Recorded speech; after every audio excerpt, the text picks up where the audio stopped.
morning, Mr. Reyes. Good morning. Yesterday when we ended the day, remember reminding you of a way that you testified to the grand jury different than you testified to this jury. Do you remember that? Yes. Okay. I wanna ask you some more questions about how you testified yesterday to this jury versus that body. And I want you to know something that my questions don't diminish what you went through, okay? I want you to know that it's apparent to us. I think everybody, what you went through, we see that the results of it. But you understand I have to ask you questions, right? Yes. You understand that the government has brought Adrian into this court, and they're essentially blaming him for the cascade of horror. Well, I'm just laying down the foundation of why I'm asking questions, Judge. I'm going to sustain the objection. Go ahead. Okay. Do you understand this proceeding, right? Yes. Okay. You testified yesterday that you didn't know exactly what those sounds were as they were getting louder, even when you saw the flakes of sheetrock come down. You remember that? Yes. Have you ever testified differently? No. Have you, did you say to a different jury, grand jury, that at the time you saw the flakes of sheetrock that you knew it was a gun, you figured it was a gun? I kind of put it together, yes. Okay, and so that's what I'm saying. So and that's why I wanted to give you an opportunity to correct that. So you told this jury yesterday that even when you saw the sheetrock coming down, that you still didn't know what it was. Remember that yesterday? Mm-hmm. Yes, you did? Yes. Okay, but now you recall that you did figure it was a gun. Do you remember that? Yes. And at that moment, you made a decision that if it was going to be a gun, you were not going to run to that situation, and you were going to hope that the door was locked. Do you remember saying that? I never said that I was not going to run to the door. Do you remember testifying to that same grand jury? Yes. Okay. Yes. And you were under oath like you are today? Mm-hmm. Yeah.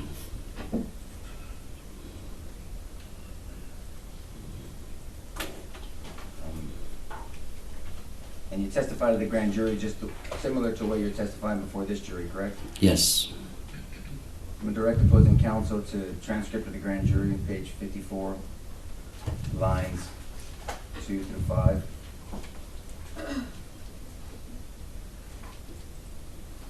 Answer, you. Okay. Objection to him reading the John. The impeachment would be to allow him to refresh his memory and then ask if that refreshes. Well, no, I asked him if he remembered. He didn't remember, Judge, so I'm allowed to impeach him. He said he didn't say it. Well, differently, thank you, Jason. I'm going to overrule the objection.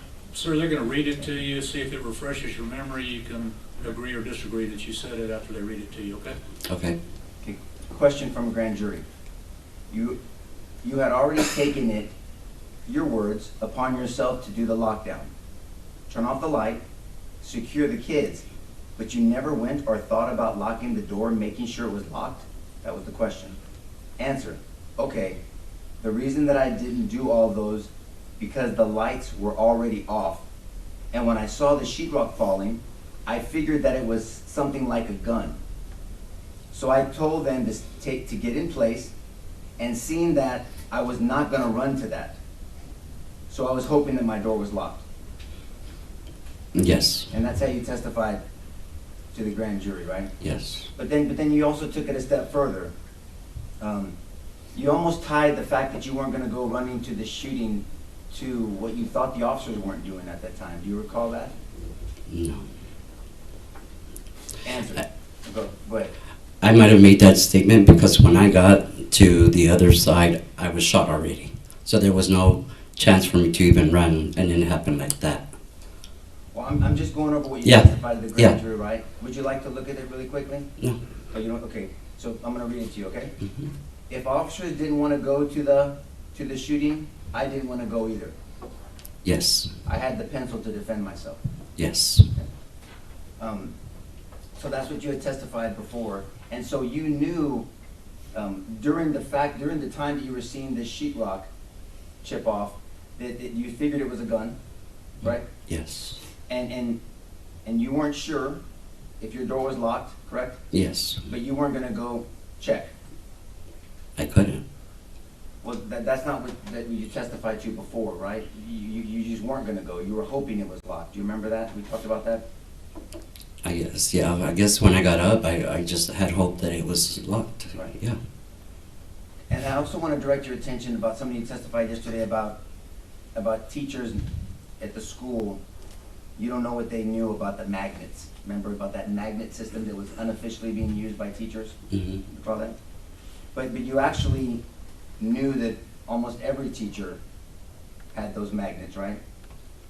I would say that most teachers have that kind of magnet because it's a manipulative, and so we do use them for math to do assignments. Yes.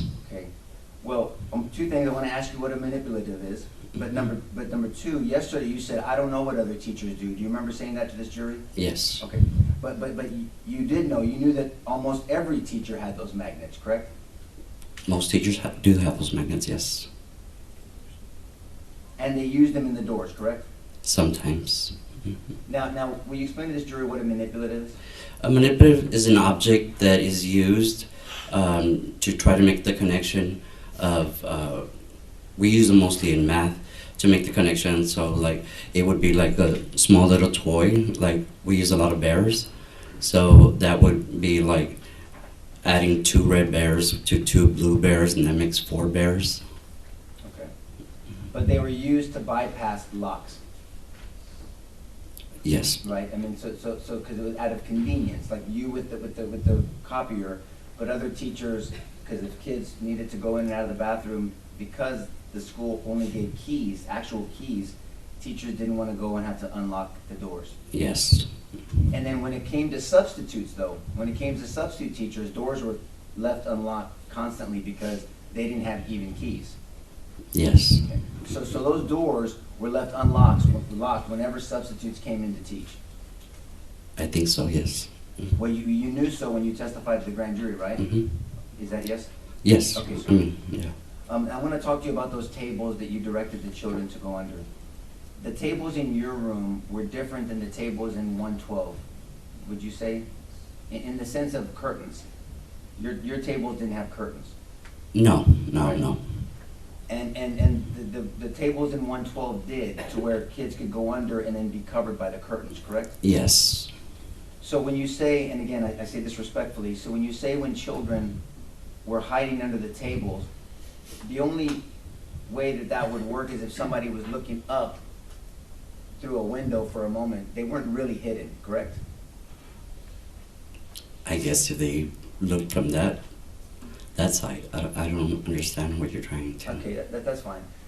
May I stand up, Judge? Yes? If you're walking from this way, and let me present to you that there's an opening here. I don't know if you noticed it when you walked in. Right Mhm. here. If my co-counsel and us get under this table, and I'm walking from the gallery here, we're not really hidden because we can see. I can see under the table, correct? Yes. Now, if there was a curtain here, then that would conceal us. So maybe if I walked by, I would notice and then keep walking. Now, do you understand my question? Yes. Okay. So your room didn't have those curtains, No. but the children were under the desk, correct? Mhm.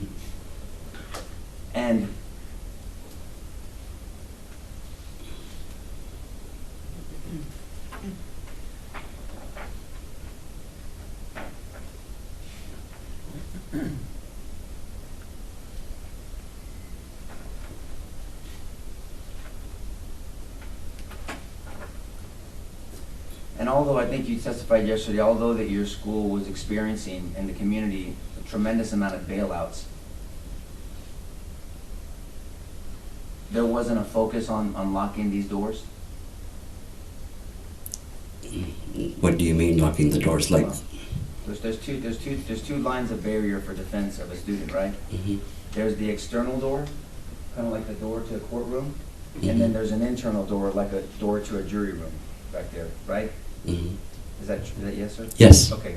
And so what I'm saying is the external doors in the 4th grade building were not locked. We know that now, right?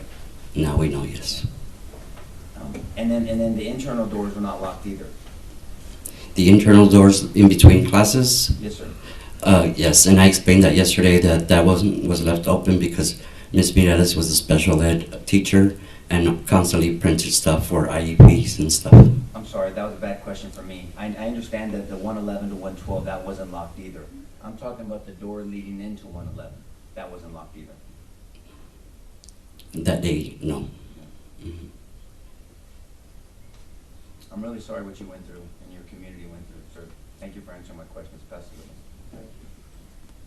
Just a few questions to follow up. Your tables did not have curtains, is that correct? Correct. But was the room dark at that time? Yes, it was dark. And did that help shield where the children were? No, I mean curtains on the window. No, the fact that the room was dark. In my opinion, I say that it's out of view, and so I mean the curtains in room 112. That was a personal choice on her part. So I didn't have curtains on the bottom of my table. No. But the point of it is that the kids went where they were trained. Is that correct? Yes, sir. Even though there were gunshots going on, the kids had the sense to go where they were trained. Yes, sir.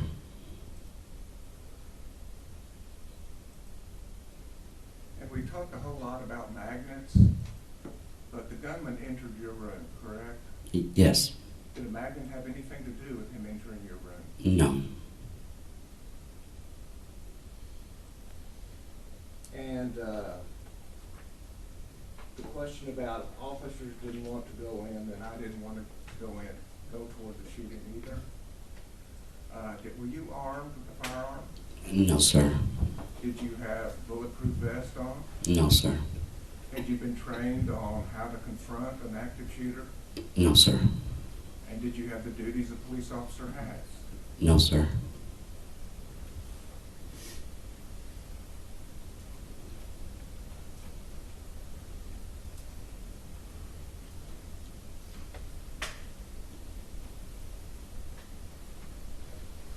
Pass the witness. When you train on lockdown procedures, you're not trained to have a helmet or body armor or a long rifle, right? Correct. You're trained just to go lock the door. And other things as well as to hide the kids. Yes. Yes, sir. Mm-hmm. But hiding the kids isn't as effective if that door is not locked. I guess so. Yeah. And I think that the government asked you that the magnet had nothing to do with the gunman entering that room. Do you remember that question? Mm-hmm. But that door being unlocked had an effect on that gunman entering the room. Would you agree with that? Can you repeat that again? Yes, sir. The fact that the door was not locked, that had an effect on the gunman entering the room. Yes. Pass the witness, Judge. No further questions. Recall either side. No, sir, not from us. Okay, sir, you are excused from the subpoena. You're free to go. The rule was invoked, like I explained to you yesterday. Would you do me a favor and not discuss the case with anyone until you're aware the trial is over? Yes, sir. Thank you very much.